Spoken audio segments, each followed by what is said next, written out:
Hi there, I'm Gabrielle Nicolay from SpeechKids, and it's Thursday at 10 o'clock. So here we are with a question and answer session.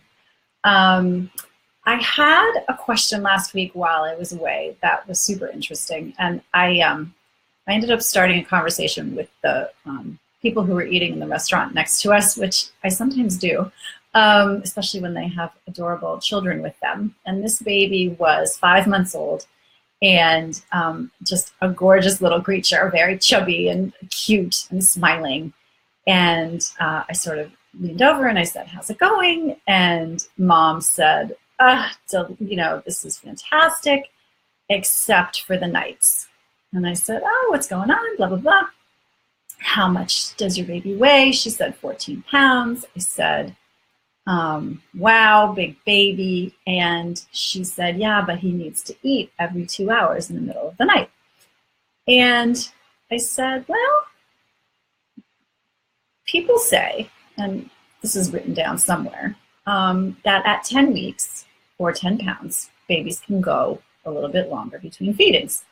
And she said, "Oh, I wish I had known that before." And why am I telling you this story? And she basically said, well, how long can he go? And I was like, well, it's going to depend a little bit, but longer than 2 hours. Why am I telling you this story? I'm telling you the story because once you know something about developmental stages, not necessarily ages of your child, but stages of your child, once you have a basic framework, you get to make some decisions as a parent about what you do and what you don't do. And so I really feel strongly, there's so much parenting advice out there. You should do this, you shouldn't do this. And I don't want to be somebody who is telling people what they should and shouldn't do. What I do want to do is provide guidance on developmental milestones and then empower you to decide what's right for your family. So the sleep thing is a perfect example because biologically, right, there is a developmental stage in which a kid who's 10 pounds or 10 weeks could sleep for more than 2 hours. Do they always want to? No. Does every child do that? No. Could your child be one of them? Probably. Could they go longer than 2 hours? Yeah. But here's the thing. You're the parent.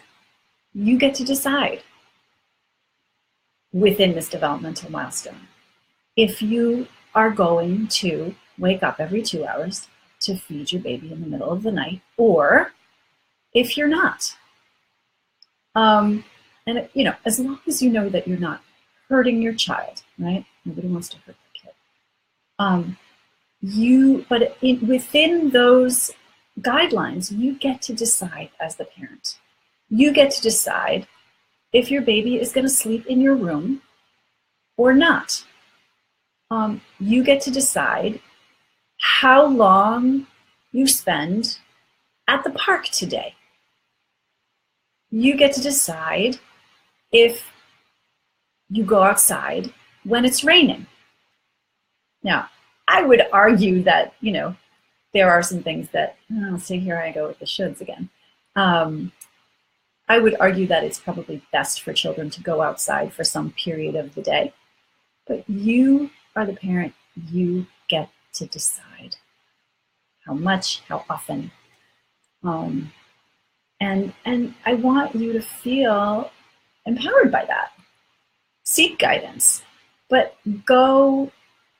People talk about going with your gut, and I know different people have different reactions to that because they say, well, I don't have a gut.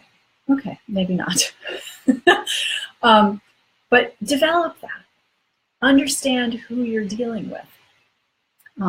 Who is your child? What do they like? What do they not like? What do you like? What do you not like? These are some things that come into play. From my perspective, I was a person who did not want my children to sleep in my room. And so, and I know that the American Academy of Pediatrics is now saying that babies should sleep in your room until they're 1. And so, again, I'm not going to go against any pediatrician's advice. When I was raising, when I had my babies, that was not the case. And so we made a decision. And I decided that I didn't want that. And so, I'm sorry, I'm getting some kind of alert. Oh, it's a test. Okay. I decided that I did not want my children to sleep in my room. And so we put them in their own room after a certain amount of time. I think it was 3 months. I don't honestly remember that well. But again, you might make a different choice, and that's okay. It is really okay. And the day that your choice becomes so painful to you that you don't want to do it anymore, that's the day you'll make a change. And so the other thing I want to tell you is nothing is very permanent when we're dealing with small children. This week they need one thing, next week they might need something else. Same goes for you. And it's fluid and it's all right.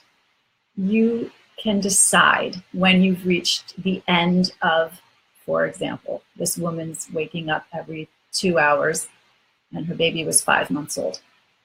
She had it. And I don't know what the outcome was. I would be really curious to know. But my guess is she went home and made a change.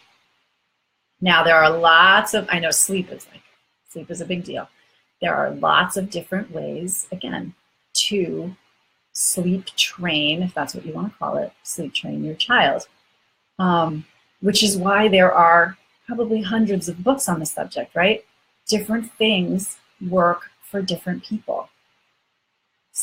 All of those things work for somebody. If they didn't work, they wouldn't be around, right? If strategies didn't work, if educational systems didn't work, if sleep training strategies didn't work, they would go away. They wouldn't exist. But they work for somebody. And your task as the parent is to figure out what works for you.